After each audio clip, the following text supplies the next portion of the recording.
मोहम्मद रफ़ीक शेख बात कर रहा हूँ मैं। मेरी बच्ची अलीज़ा शेख है। यहाँ पे आरटी कमेटी एक्शन ने जो अभी यूट्यूब में जो सब्सक्राइब किया हुआ है, जैसे व्हाट्सएप के माध्यम से, यूट्यूब के माध्यम से जो भी जानकारी मिल रही है, हमें काफ़ी अच्छी बेनिफिट मिल रहा है उसके लिए, और काफ़ी फेथफुल रिस्पॉन्सिबिलिटी है उसमें। और जो भी चीज़ जैसे जो चीज़ मालूमात नहीं है, जैसे फ़र्स्ट टाइम आपका आया हुआ है, इसमें बहुत सारी अच्छी चीज़ें आई हुई हैं। जो इनकम्प्लीट हो डॉक्यूमेंट्स तो कॉल आ रहा है और उसका रिस्पांस मिल रहा है हमें, और पेरेंट्स भी आ रहे हैं कि कुछ जो चीज़ें इनकम्प्लीट है वो दोबारा लॉगिन कर रहे हैं। Thank you very much. और RT action committee edu first child and women's function ये काफ़ी अच्छा है, और उसके लिए समाधान केंद्र में भी बताया जा रहा है, समाधान केंद्र बनाया हुआ है, वहीं पर हुआ और वहीं पे सब चीज़ें सब बता रहे हैं। उसके लिए थैंक यू वेरी मच। आज हमने आप सभी पालकगणों के लिए समाधान केंद्र की स्थापना की है। ये केंद्र आपको मददगार होगा। जो भी आपकी समस्या है, पूरे नागपुर ज़िले में जो भी समस्याएं आ रही हैं, उसके लिए हम उस सभी पालकों का समाधान करेंगे और ज़ीरो टॉलरेंस करेंगे। ये हमारा एक लक्ष्य है। जैसा कि आज हमारी URC 1 की बैठक हुई, इस सभा में समाधान केंद्र की स्थापना की गई। मुफ्त शिक्षा के अधिकार अंतर्गत प्रवेश प्रक्रिया की ये हमारी दूसरी बैठक थी, जिसमें प्रमुखता से पालकों को जो समस्याएं आ रही थी, उसमें से प्रति आवेदन में दिए गए पते में प्लॉट नंबर में गलती, ऐसी छोटी छोटी जो गलतियां हैं उसको अलग करके हम लोग ने वो फॉर्म स्वीकार किया है। दूसरा और मुद्दा हमारे सामने आया, स्कूलें अवैध तरीके से पैसे की वसूली कर रही हैं। इसके लिए भी आज निर्णय हुआ है कि सभी स्कूलों को निर्देश जाएंगे कि RTE में जो बच्चों का प्रवेश हो रहा है, उनसे 1 रुपये भी लिया जा नहीं सकता। उसी प्रकार हमारे प्रमाण पत्र के विषय में भी काफ़ी समस्याएं आ रही थी। अब उसमें जैसे आपने जाति का उल्लेख की बात हो रही है, आपने अपने प्रति आवेदन में SC OBC काफ़ी लोगों ने लिखा है। OBC की पेरेंट के पास में कोई प्रमाण पत्र ही नहीं है। जब हमने उनको न्यायालय से प्रति आवेदन करके प्रति मांगी, तो उन्होंने भी झूठी प्रतियां दी हैं। तो ये ध्यान रखें कि ऐसा ना हो। एक बात और सामने आई है कि कई ऐसे सिंगल पेरेंट हैं जिनके न्यायालय में मामले चल रहे हैं। सवाल यहाँ पे ये है, प्रशासनिक मामला है, कि जो बच्चे की कस्टडी जिसके पास रहेगी, उसको उसका अधिकार दिया जाएगा और उसी के दस्तावेज प्रक्रिया में शामिल होंगे।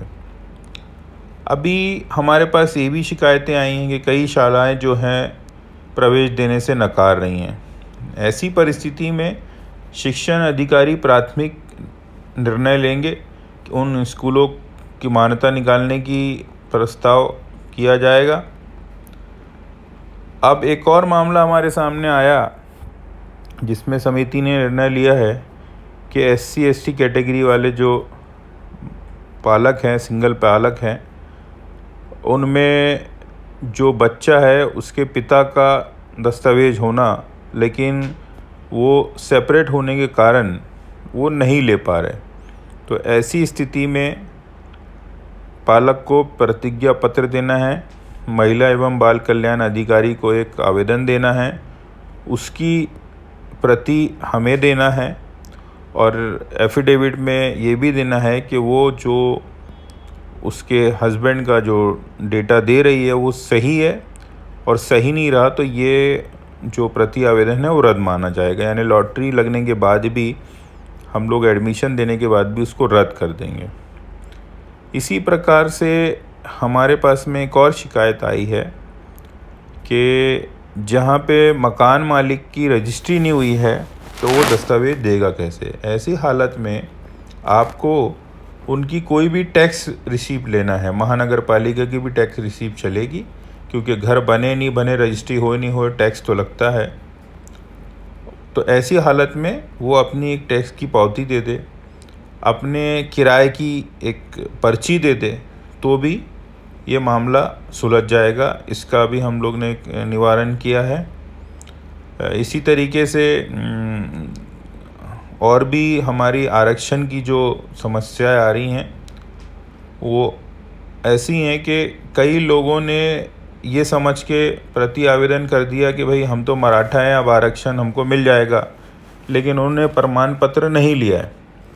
ऐसी हालत में हमने एक डिसीजन लिया है कि वो पालक आवेदन करे और उस पर्ची में ये स्पष्ट लिखा होना चाहिए कि ये जो स्पेशल कैटेगरी का जो मराठा का आरक्षण है वो उस पे उल्लेख हो, और उसी के माध्यम से आपको ये प्रोविजनल एडमिशन मिल जाएगा। जब पर्ची आएगी तो वो कंटिन्यू हो जाएगा। अब दूसरा एक मसला और आया कि कई ब्लॉक ऑफिस में निवासी प्रमाण पत्र के विषय में काफ़ी समस्याएं आ रही हैं। तो 23 मार्च 2018 का आदेश है निवासी प्रमाण पत्र का, जहाँ पे कोई भी अगर दस्तावेज नहीं है तो ऐसे हालत में उनको रजिस्टर्ड एग्रीमेंट देना है।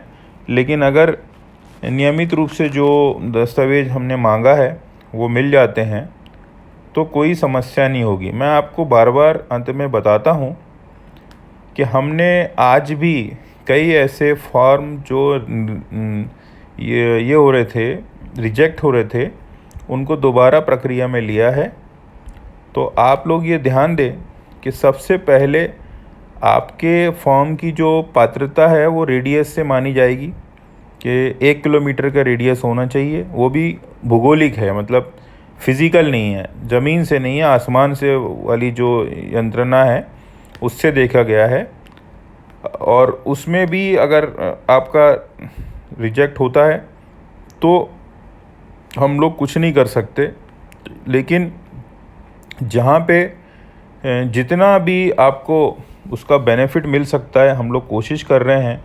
बाकी दूसरे दस्तावेज हैं, हमारे यहाँ से टीम कॉलिंग कर रही है, फ़ोन करके बुला रहे हैं कि आप हमारे को ये दस्तावेज ला के दे दो, और हम लोग उसको निरस्त नहीं कर रहे हैं किसी भी सूरत में, ताकि एक भी बच्चे का भविष्य जो है शिक्षा के अधिकार से वंचित नहीं रहना चाहिए।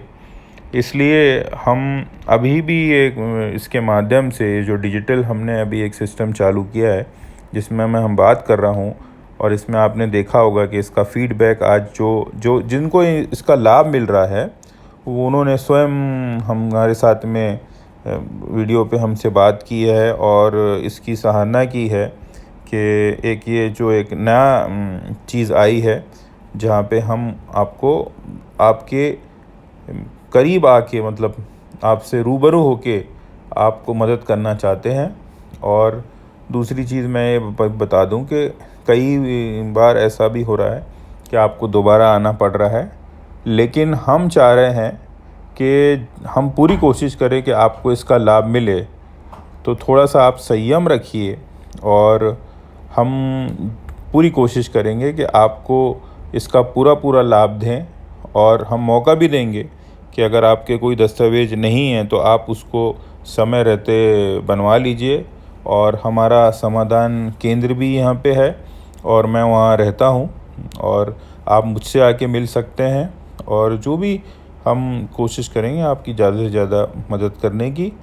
और आप हमारे इस यूट्यूब चैनल को सब्सक्राइब करें, लाइक करें, शेयर करें और घंटी ज़रूर बजाएं ताकि आपको इसके संदेश मिलते रहे।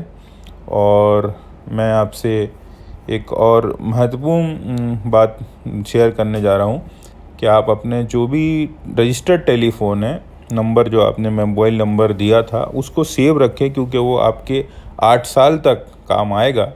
और हम इसी चैनल के माध्यम से विभिन्न प्रकार की आपको जो योजनाएं हैं उसका लाभ दिलाएंगे।